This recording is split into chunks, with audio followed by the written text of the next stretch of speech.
Hi, I'm Jamie from ESL Teacher 365, and today I'm going to share a lot of information on the difference between teach abroad programs and teaching in language schools or academies.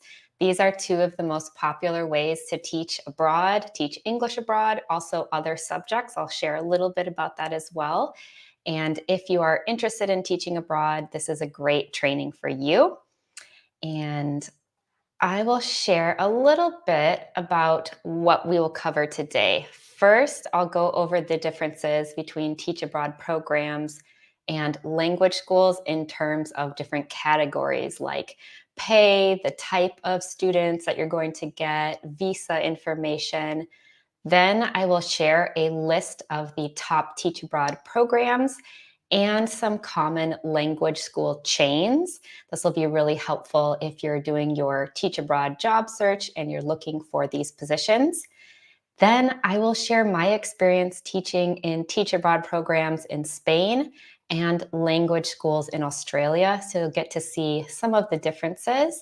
And at the end, we'll have some live Q&A. If you have questions while we're going through the video, feel free to leave a comment. If you're catching up on the replay, you can also leave a comment. I always respond to everyone's questions. So just leave a comment down below. Before we get into everything, I would love to know where you are from and where you would like to teach abroad. So share that with me in the comments if you'd like. And again, if you're catching up on the replay, feel free to share that as well. I'm always curious to see where people are watching from and where you want to teach. I think that when people fill out my survey or I get emails, some of the top countries are definitely Spain, but now I see a lot of Mexico, South Korea, China. Those are usually some of the top countries. Okay. Let's begin with some of the differences by category.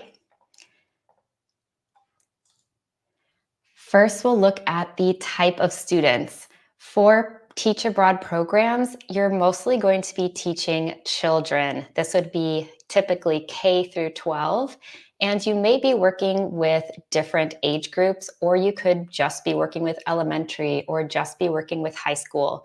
It depends on your program and on your school itself. Sometimes there are opportunities to teach more college age students in maybe community college style classes. At the school that I worked at in Spain, I taught elementary, but we had language assistants that were there through the Teach Abroad program. Some of them worked with high school, and then some of them worked with the more college age students. So it is possible, but it just depends on which program you're doing. And do know that typically you will have larger class sizes with these teach abroad programs. However, you may be working with small groups of students. You could be pulling out one at a time, two groups of four, and working with them separately in the same classroom, or sometimes you have another classroom where you get to work on usually their conversation skills. So that's what to expect if you are teaching through teach abroad programs. If you're teaching in language schools, this is usually going to be a mix of adults and kids.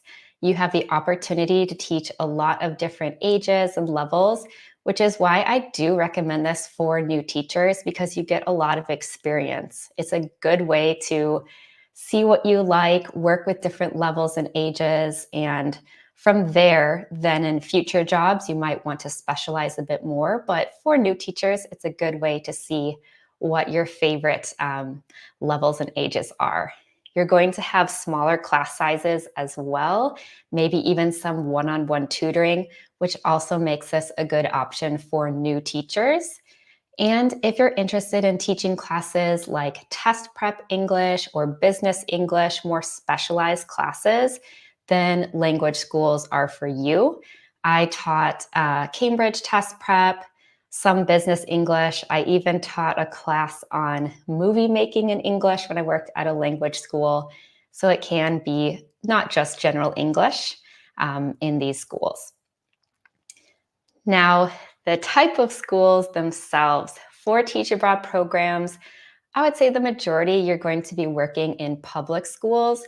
And a lot of these teach abroad programs are sponsored by the country's government.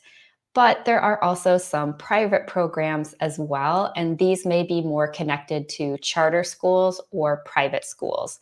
So you do have a bit more variety, but think teach abroad programs, typically public schools. For the language schools, obviously you are in language schools. These are private academies or language schools. And the difference is that they are run like a business. You have to think about this when teaching there because it's all about keeping your students, your clients happy, keeping your admin happy. And there's an extra little layer to that that can make teaching there a bit more challenging. Also, you may be contracted to teach business English in local businesses. For example, if they want you to teach business English, they may have a contract with a company that's in that same city, and they will send you to that company, but they are paying you through the language school. Some teachers do teach business English on their own with freelancer visas, things like that, but you can also teach business English in company classes through language schools. So if you're interested in business English, then this is going to be a better option than teach abroad programs. The length of the contract.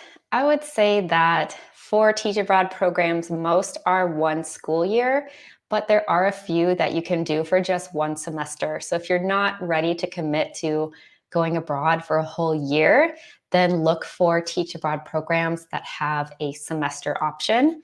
Also, if you're looking to teach abroad longer term, do know that a lot of these programs you can renew for an additional year, some up to 5 years, just depending on the program. So I personally did one teach abroad program and then I renewed at my same school the following year. And then I switched to a different program. And this was all in Spain, which I will share more about that experience later on in this video. For language schools, you may find that you are on a casual contract. This will be if you already have secured your visa and you're not getting your visa through the language school, then they may want to hire you as a casual position. This is what I did here in Australia. Some of them, you may have a 6-month contract, a 1-year contract. This is going to be a bit more common in places like the Middle East and in Asia. And of course, all of this depends on which country it is, what you have as your visa, the school itself. So it's not as set in stone as teach abroad programs. But if you're looking for something that's a bit more flexible, maybe you don't want to go abroad for very long, then maybe look into language schools. Your role in these different teach abroad programs, a lot of them are actually for language assistance. This means that you are helping a local teacher in their classroom and you're not exactly 100% responsible. For example, you might not have to do the grading or you don't have to deal much with behavior management. You don't have to talk to the students' parents, but you are there to help that local teacher maybe with pronunciation or extra conversation practice. Or you may find yourself in a situation where you are the teacher. You're still responsible for all of the lesson planning and all of the teaching. I had both experiences in my teach abroad programs. The first one, although it was listed as an assistant, I very much had to prepare all of the lessons, teach all of the lessons. I did have some input from my co-teachers, but they usually just kind of took a break during my classes and didn't help with much. Then in my next teach abroad program, they used me more like an assistant. So I would pull out small groups of kids to work on test practice or with flashcards, conversation, or they would kind of just use me as a resource if they needed help with pronunciation. You can have a very different experience depending on your school itself, your co-teachers, your program. So it's a little bit difficult to share what one role is because it can be very different. At language schools, however, you are the teacher. You're preparing and teaching the lessons. And if you're more interested in something like an admin role, you want to be a director of studies, for example, then you can do this in language schools. But you're just generally the teacher. For the subjects taught in these programs, it's not just ESL classes. You may find that some programs you're only teaching ESL. Other times you might be teaching other subjects, but in English. For example, social studies, art, science, physical education. One of my co-teachers at my school, she taught philosophy, but in English, theater, but in English. And there's also opportunities to teach other languages. If you are not a native English speaker, but you speak French natively, or German or Japanese, there are some language assistant programs for your native language, but in other countries. So don't rule that out if you're a non-native speaker. There are some additional opportunities for you. I personally taught elementary school in Spain, and I taught English, science, social studies, art. I think those are the ones that I did. Yeah. So it wasn't just ESL classes. For language schools, you have a few options like general English, business English. Test prep is also very common for exams like IELTS, TOEFL, PTE, Cambridge, and OET, and more specialized classes as well. Like I mentioned before, I taught movie making in English. I proposed this class, and they had some kind of special classes where the general English classes would be in the morning, and then after the break, they would get to take business English, or we even had barista English at our school. So if you're interested in business English test prep, then you'll be wanting to teach in language schools. However, I did do some test prep in my Teach Abroad program as well, because the schools there prepare their students for the Cambridge and Trinity exams. In general, if you're wanting to be more employable, I do recommend getting some experience or doing a small course about test prep or business English. For the pay, for programs, you're either getting a monthly stipend slash grant, whatever they qualify it as, or a salary. The stipend or grant may or may not be taxable, so that's what makes it a little bit different than a salary, and a salary is usually taxed. And you're usually not paid over the longer breaks like summer, but if you have Christmas or Easter or different holiday breaks in your country that coincide with the local holidays, you typically still receive your same monthly salary or stipend. You're only really paid for your hours in class, and you might have one prep period or no prep periods that are paid. So just be aware of that. There can be a lot of extra planning outside of class that you're not really getting paid for, but this is pretty common in this industry. For language schools, you are getting a salary. Usually it's taxed. Of course, it depends on the country. And you aren't paid during the break. So if there's a holiday, if you're sick, you're usually not paid. You're only paid when you are in class and teaching, and maybe you have one prep period.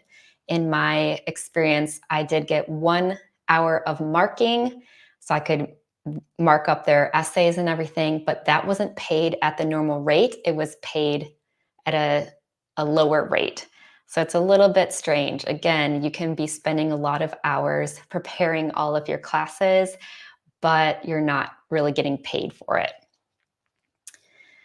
Something to bring up that is quite important is not every country has a Teach Abroad program, or they may not have language schools. Each country is completely different. So you either need to do your research carefully, see what all of the different options are in your top countries, or if you would like some help, you can fill out my survey. So that is just eslteacher365.com/survey, and I can help you out.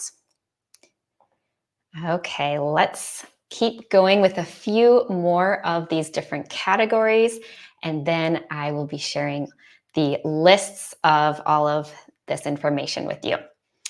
The benefits for teach abroad programs, you usually get health insurance, and it depends on which region you're in, what else you get. So for Asia, for countries like South Korea and Japan, China, you might get things like flight allowances, free accommodation, bonuses.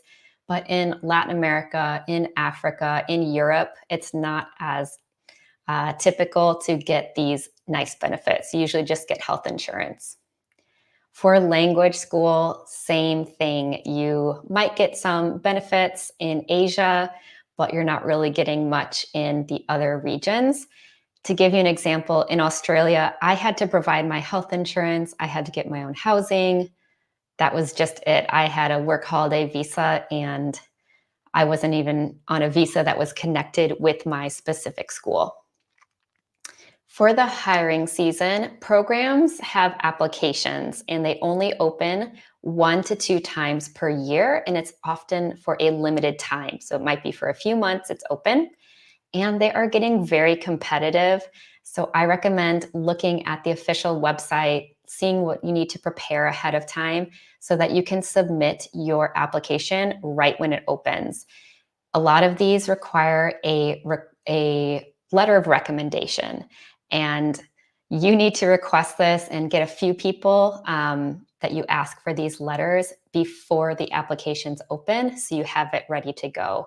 And usually the programs are good about giving you all of the information that you'll need to do these applications. Sometimes you can do some of the applications before the period opens. But yeah, my advice is that it's getting more and more competitive each year. So you need to make sure that you have everything ready to go as soon as possible. If that stresses you out, then language schools might be a better option. These typically hire year round, but there are going to be some peak seasons. This is usually a few months, maybe before the start of a semester, or if they have a summer break, it might be a little bit before they go back to school. All of that, and make sure you look at when the school year is in the Northern Hemisphere versus Southern Hemisphere, because it is often different. For the requirements for Teach Abroad programs, you need a bachelor's degree in any subject unless you are a non-native speaker. Some of these programs will have additional requirements. You might need to have a degree specifically in education or in English, but if you're a native speaker, typically you just need to have a bachelor's degree in any subject. A TEFL certificate may be required. Even if it's not required, I still recommend getting one. I didn't have mine when I taught in Spain, and I wish I had done mine earlier because I would have been more confident in the classroom. I would have had some resources, materials to help me with my classes. So don't do what I did. Get your TEFL before you want to teach abroad. And previous teaching or tutoring experience is definitely helpful. And sometimes it might be required. They might say that you need to have 1 year of teaching experience, for example. But I would say in general, teach abroad programs are for newer teachers and there isn't experience that is required. Also, passport requirements. A lot of these programs only hire for specific passports. That's just one of their requirements. Again, look at the official websites. When I go through the list of all the programs, you can check to see if your passport is one of the eligible ones. For language schools, you will need a bachelor's degree in any subject. Again, there may be additional requirements if you are a non-native speaker. And if you don't have a degree, then your best option would be teaching in some Latin American countries like Mexico, for example. A TEFL certificate is usually required, and more countries are starting to require TEFL certificates with a teaching practicum. So if you did a cheap course that was 120 hours without a teaching practicum, make sure that you get a teaching practicum and add that on. Also, again, you may need some previous teaching or tutoring experience. It can also be very helpful to get you hired. And depending on the country, there may be passport requirements. In a place like Mexico, you can teach there pretty much if you're from any country, except for, I believe there are 2 countries that are not accepted. But if you want to teach in South Korea, you have to have one of the 7 native English speaking passports. So just depends on which country that you want to teach in and your passport. For choosing your location, for programs, you're not really able to choose that exact location.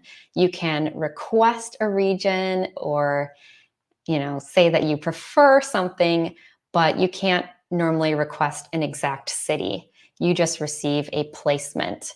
It can also be difficult or sometimes impossible to change your location if you aren't happy with it.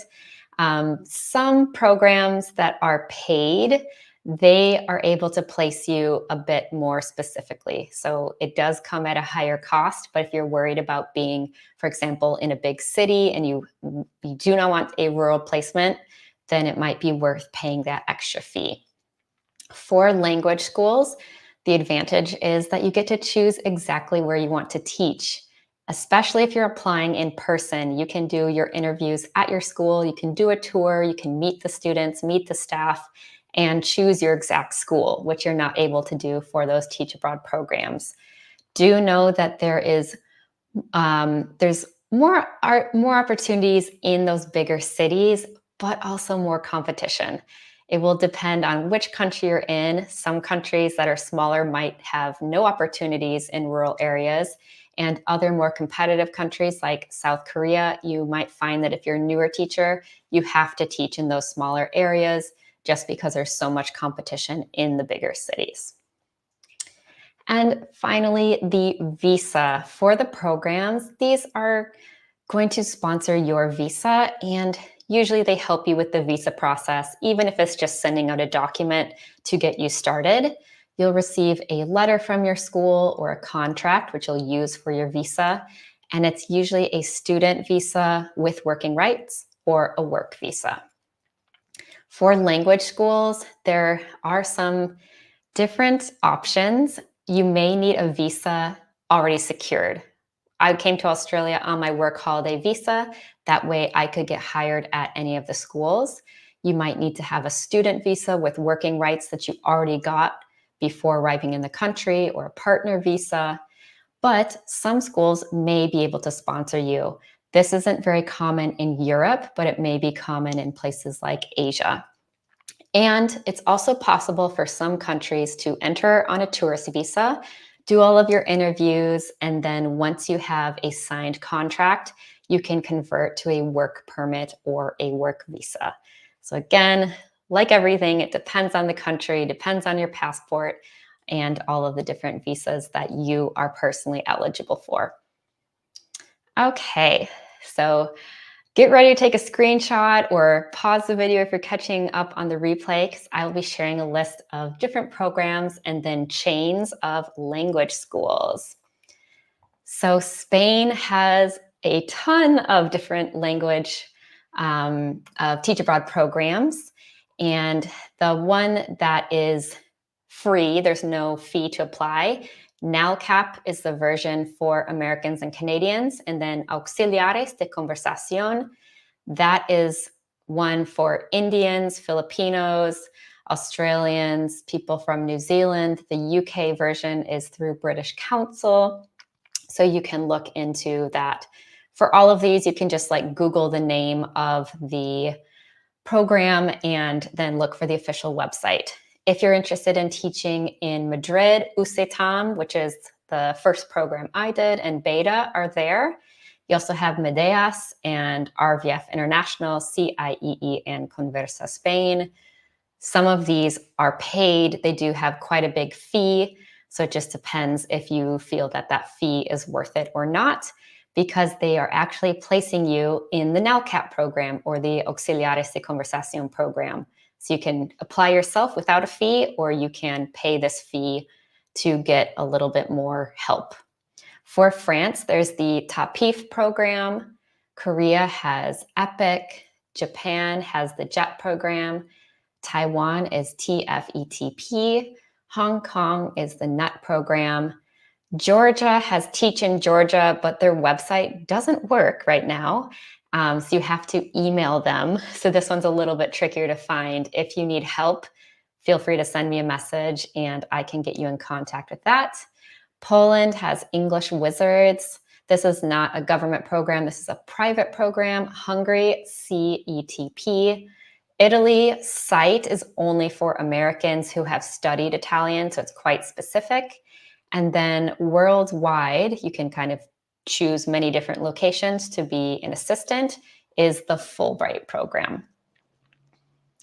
For language school chains, these are sometimes in specific countries or they can be worldwide. You have International House, you have EF, which is also known as Education First, Berlitz. I worked at Lexis English, which is in Australia. I think they might also be in Japan. Wall Street English, British Council, Embassy English, Kaplan International, In Lingua, and ECC is in Korea. So these are some of the most popular different language chains. Okay, a little bit about my experience. I'll share some photos with you. So I did 2 programs in Madrid, Spain. The first one was the UCETAM program, and this is through the Instituto Franklin Master's Program. So I got my visa, signed up for everything through that master's program, and then you do a placement in a school. I taught 26 hours per week. This one, I was very much the teacher. I didn't get much help from my local teachers in the classroom, and I taught a variety of different subjects. I was assigned to elementary, so these are some of my elementary school students. They have a special day for Madrid, so they're all dressed up for that. And then on the right, for this was Carnival. We all dressed together in costumes by class, and they were little punks. And then the next program that I did was the NowCap program. And in that one, I was very much an assistant. I was working with small groups of students, maybe 2 students at a time. And sometimes I was in the classroom, but not as often. So this just goes to show that teach abroad programs, you can have a very different experience. The first one, I was spending a ton of time lesson planning, doing science lessons, art lessons, playing a lot of ESL games. The second one, it was more conversation practice, reviewing their vocabulary, preparing them for exams. Like they had second graders preparing for these English exams, just answering basic questions like, what's your favorite color and things like that. Teach abroad programs are great for newer teachers. A lot of them, you are more of a language assistant. So if you're not confident yet being the teacher, it's a fantastic way to do it because sometimes your co-teachers really work with you and help you and give you ideas, and it can be a really good experience. But that's a thing about teach abroad programs too, is that you never know what it's going to be like. You could be in an amazing school, have a great experience, or you could be placed in a school where it's not a very good working environment and it's just kind of a lottery. For English language schools, I came on a work holiday visa, and you have a 6-month limit per job or per company. So I taught at one school called Brown's, and then I taught at Lexis English, and I stayed at Lexis for almost 4 years after that. These students are adult students. I had a few kids, but not very many. And there was a lot of test prep classes, but I did also do general English and then some specialized classes. So I went from teaching elementary school to teaching adults. It was a bit of a shock because I was used to teaching kids, and teaching adults can be very different. But I enjoyed both of these experiences equally. They were challenging in different ways, but rewarding in different ways as well. Okay, let's get into a little Q&A if you have any questions. And I'm curious, which do you prefer? Are you thinking that teach abroad programs might be better for you, or language schools? And what kind of questions do you have? So share with me in the comments if you have any sort of questions, and we've got, I'll share, some people have also mentioned. Julie is watching from Atlanta, teaching in Southeast Asia, thinking Thailand. Daniel's here, teaching in Taiwan. Excellent. On your way to the Mandarin Training Center lesson. Excellent. And Prince is here from Ghana as well. So again, share some questions with me if anything came up for you. And I do have a few common questions that I get that I'll go over. For example, how do I apply to language schools? Because there's not an application process like teach abroad programs, it will be very different depending on the country. For example, if you are wanting to teach in a country where you can enter on a tourist visa, you would enter as a tourist, and then I recommend doing a Google search, finding all of the English language schools and academies in the city where you want to teach, preparing your CV, preparing demo lessons, and then going and scheduling interviews. And that way you can see which schools are hiring, what positions they have. And a lot of the language schools, teachers are coming and going because there's not necessarily a set contract or a set school year like the Teach Abroad programs. You have students and teachers kind of coming and going. In Australia, at my school, there were new students every week, and depending on how many students we had, we needed a certain amount of teachers.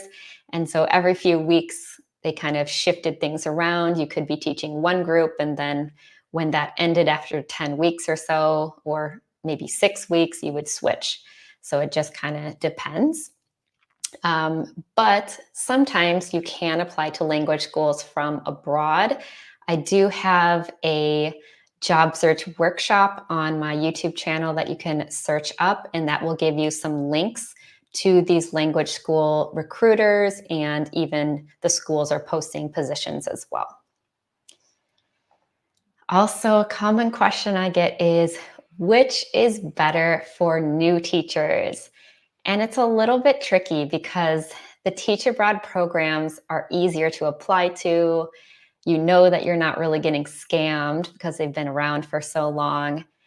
But I do like some of the benefits of the language schools, like the smaller classes, being able to teach many different ages and levels. So it just depends on how adventurous you are.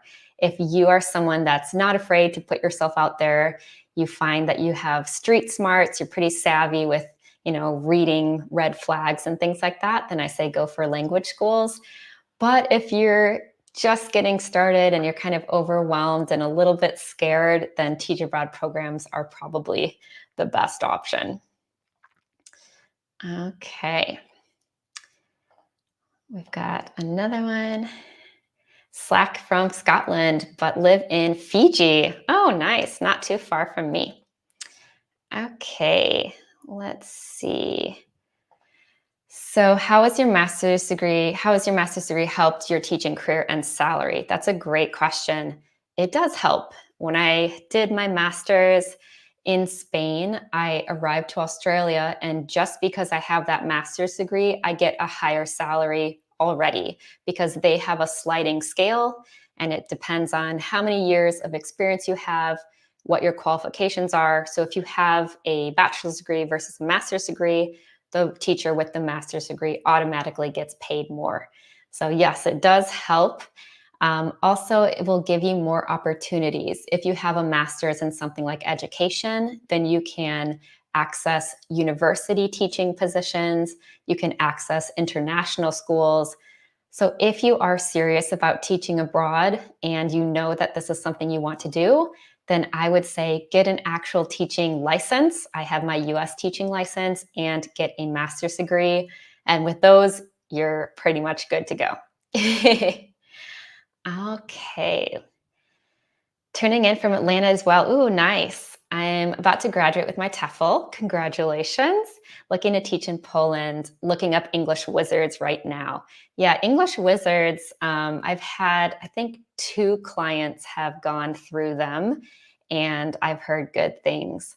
So their website looks great. I'm hoping to do a collaboration with them, maybe get one of their employees on for an interview sometime because it seems like a fantastic program. So yeah, definitely look into English Wizards. Okay. Let's see, another question. Looking to teach part-time, would I recommend CELTA or something else? For teaching online, I don't necessarily recommend CELTA. It's very expensive and it's fantastic for teaching abroad because it is definitely preferred in Europe and the Middle East, but it's expensive to teach online. You honestly just need the basic 120-hour TEFL certificate. And also, CELTA is more for teaching adults. It's very grammar and vocabulary focused. So if you want to teach kids at all, I don't recommend CELTA. But if you are wanting to teach adults, you want to teach in Europe, you want to teach in the Middle East, then CELTA is a good choice. I do have a video on my channel that is my CELTA course review. I did my course here in Brisbane, and it just kind of goes over of what to expect and everything. So yeah. All right. Anything else? Oh, I hold a bachelor's degree in French education with applied linguistics. So if you have a degree in, for example, French education, some of these teach abroad programs are for French teachers. So it doesn't always have to be ESL. You can teach French abroad as well. And then same with the language schools. I took French lessons in a language school in Spain. So if you teach another language, you can apply to these jobs too. It kind of all works the same. Okay, so any other questions? Just let me know. And I'll share a few other common questions that I get. How can I make my application stand out? If you're applying to teach abroad programs, the biggest thing is to make sure you answer all of the questions, you look at all the requirements, have someone look over your application just because they are getting so competitive that it kind of needs to be, perfect. But to make it stand out, really write about why you want to teach in that country specifically. A lot of these applications will have like a short writing sample or an essay that's used to get an idea of your English level, but also why you want to teach there, what's your motivation. So when I went to teach in Spain, I had studied abroad there. I loved the culture. I wanted to continue learning Spanish. I was passionate about teaching.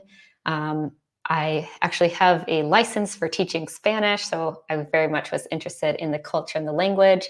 So that helps me stand out from someone that just says, I don't know, Spain would be fun, So put some effort into your application and then also get some teaching experience or tutoring experience. You don't want to have your application have absolutely nothing. It could be just volunteering, teaching once a week or tutoring in a local school, something like that. But take the time, make the effort to get some experience before you go abroad. And that automatically will help you be above people who haven't done that yet. Okay, let's see if there's any other questions. So Jordan asked, do schools prefer English bachelor degrees? Mine is in arts and wondering what the best route is as someone without that background. I would say that for teach abroad programs, definitely doesn't matter. They just want you to have a degree. And then for language schools, I don't really think that it makes much of a difference. The degree is usually a visa requirement. In order to grant that visa, you have to have some sort of degree. But I would say there's actually a lot of teachers that have degrees in the arts and then go into teaching abroad. So I wouldn't worry about it too much. Maybe if it was between you and another candidate and that person had an English bachelor's degree, they would give it to them. But if you do some teaching or tutoring experience before you go and apply, then maybe you would be above them in that case. So it doesn't matter as much. Okay. As a follow-up, my university offers a TESOL master's degree. Would this be sufficient to teach English in EU countries by itself? Would I also need a separate teaching degree? So the EU is tricky. If you want to teach through a teach abroad program in the EU, that's always going to be the easiest way. There is an EU law that basically says that if you are non-EU, you have to wait for the job to be offered to EU citizens and residents first, and then they can offer you the job. So I got a work visa to teach in Spain at an international school because I have a US teaching license.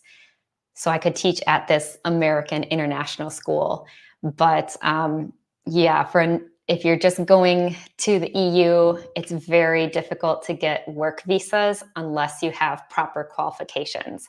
So master's degree would be really nice to have because having a master's degree in TESOL can help you get jobs in international schools.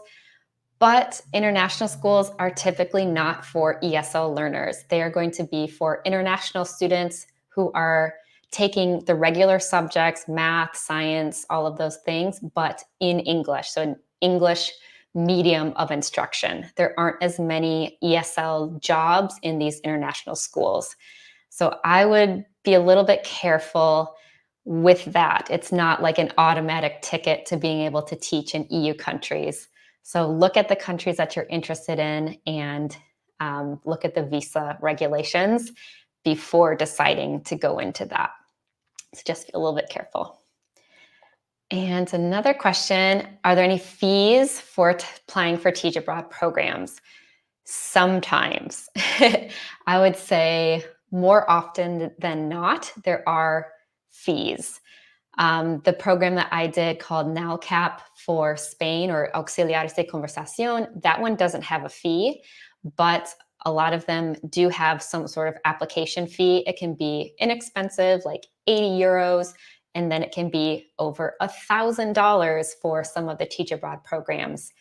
Some of these programs say that they offer you help with the visa process, or maybe you get your first week of hotel accommodation paid for, those kinds of things as part of your program. So those are going to have very high fees. But there are definitely Teach Abroad programs that you can apply to yourself that don't have as high of fees. Okay, let's see. Slack is asking, where in Spain did you live? I lived in Cadiz. Nice. I lived in Madrid for 5 years, and then I studied in Granada twice. Okay. All right, let's see if I had any other questions. This is a good one too. So what are Teach Abroad program applications like?